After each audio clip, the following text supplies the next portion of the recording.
Hi guys, this is my first video I'm doing about the topic of narcissism. So welcome and let's jump right into it. So today we're talking about how to protect yourself from gaslighting in everyday interactions. Now, before we start, I want to say that I'm speaking about people who has narcissism in their system, whether it's full-blown NPD, narcissistic personality disorder, or just personality traits. I'll explain why I do that. That's because the minute that narcissism is there, whether it's like the only thing that is like steering the ship for the person, like in an NPD situation, or if it's just personality traits.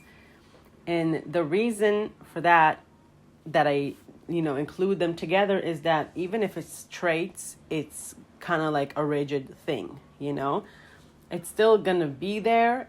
It's not that the person can ever be actually truly a safe place for you to have a connection with.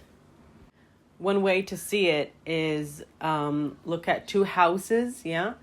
One person, when it comes to empathy, let's say the light is empathy, or their ability to actually connect with you.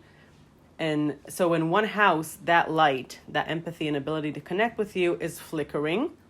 And in the other one, it's like completely shut off. So that's like the difference between those. Because those people with the personality traits can have those moments of empathy when they are disarmed. They're able to a little bit connect with you still. So without further ado, let's get into it. So the first thing I want to talk to you about is the first thing that you need to know, okay? So the title is reality, okay? So people with narcissism, they literally don't really have a consistent relationship with reality. Which reality for them is like the sun when they are people who are actually going to melt inside of that sun. These people, they have an engine inside of them, or like I like to call it like a smoke screen, or just like a smoke cloud, but it's an engine because it functions in the world all the time. So they have that smoke cloud, the cloud of like black smoke that they don't want to meet. And that is like literally sitting around them in their own true self. And a lot of the time, reality makes them meet that thing. So with NPD, like I said, it's going to be more bad. With people with only traits, it could be slightly less than NPD. But still, but regardless, in reality, people are not extensions of themselves. People are not going to live in the script that they have built for themselves, because they have built a script for themselves in order to live in this world with that amount of shame that they're running away from, okay? So if you want to know more about this, I will make another video about this. But what I want to say is that they have an inherent problem with reality as it is. So when you are communicating with a person who has narcissism, they are living in a different reality. So like full stop.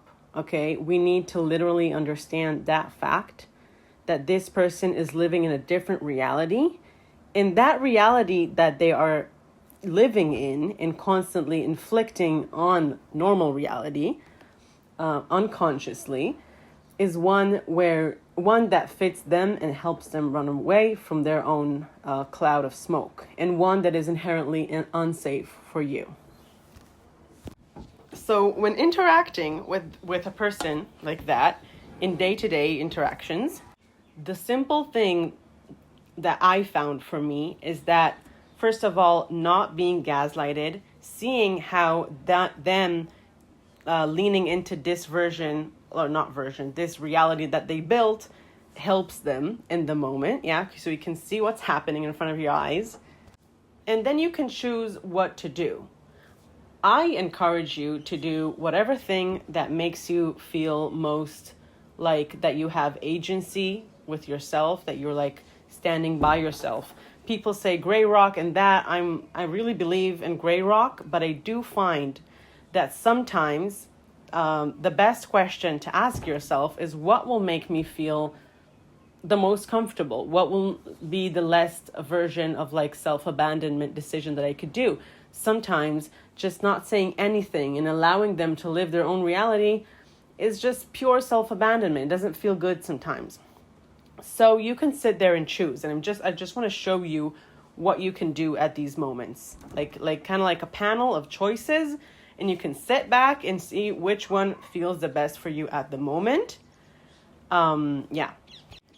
And assuming that where you're sitting at or where you're choosing from is already stripped down from the conditioning. Because the conditioning that you have, if that person is close to you or is a family member or a parent or something like that, then you possibly, or like not even possibly, like you have a lot of conditioning, which means that your brain literally manipulates itself into thinking that their reality is true. So you will want to choose whatever makes you feel safe with them at the moment. It takes a long time to untangle that conditioning, and I really encourage you to be as forgiving with yourself as you can be. It's not your fault that you have that conditioning at all. It's just, it's an intricate endeavor to find, to just like uncover that maze. It's a freaking maze, guys. It's a maze. But when you anchor yourself with yourself and in your own body, in your own reality, and understand how the person in front of you is actually a delusional human being, full stop, yeah, then you can start like making these choices from a very sovereign place, okay?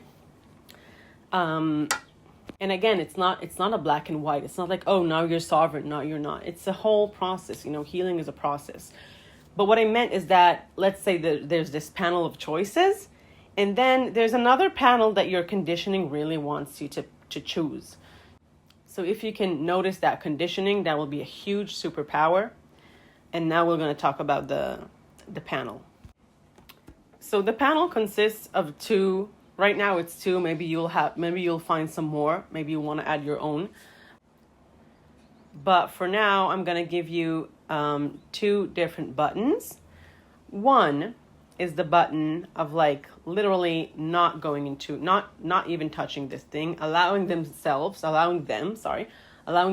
to just kind of like twist their own reality, say whatever they want, point it at you, do whatever that is, and that's completely fine. And you sit there, you observe them, and you notice it perfectly. You can even have like a gag with yourself, like, I saw that, I can see that, And then you do anchor yourself back to real reality. So let's give you an example, okay? Let's say that person is just, a friend or someone, and you walk with them, and there was some kind of like disruption to the smoothness of how things needed to happen, in their own script. And then this disruption, they like literally put it on you in a way, okay? Maybe they just downright like tell you like, oh my God, this is your fault. Maybe they hint in a passive aggressive way. Whatever they do, when you choose the option that we're talking about and you just like let it slip and you just like, don't even answer or just like shift the conversation to somewhere else, you anchor yourself in reality and you say to yourself, this is not my fault in any way. I have nothing to do with this. This is not my fault. So that's the first button. Second button is a cool button. And it took me some time to uncover that button. And that button is simple reality, As we said, they are scared of reality completely. And the thing is that when you answer to something, and you strip it down from any emotional entanglement, you don't give them any hooks, because, hooks are great ways for them to enforce their own delusional reality on reality. So you don't give them any hooks and you just state a simple reality. I'll give you an example. I was making some plans with a woman that I had to have a meeting with. And I said, hey, tomorrow at 1, And then she said, we actually said 2, but yeah, if you want 1, we can do 1. So I was standing there, looking at the screen and looking at my panel, and I was like, I don't know. I don't want to just say, okay, whatever. Like, it just hits me. It feels uncomfortable. Like, I don't just want to say that, So so I chose the different one, the button that we're talking about now. And I did not try to be polite or trying to like form it in a way. I just said, it's not true that we said 2.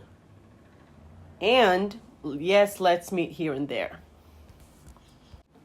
You can even put a dot after this thing, just so you will feel that you had all your agency that you wanted to, or you needed to anchor yourself in reality. So in that moment, what felt less like the self-abandonment route was that other button. And the beautiful thing is that when we learn to strip down and to kind of like, it's kind of like fishing, like, I don't know, like throwing your hand into a water and grabbing the most like distilled fact about the truth, that thing is a shining sun in their eyes. They cannot tolerate it. It makes them melt. Okay?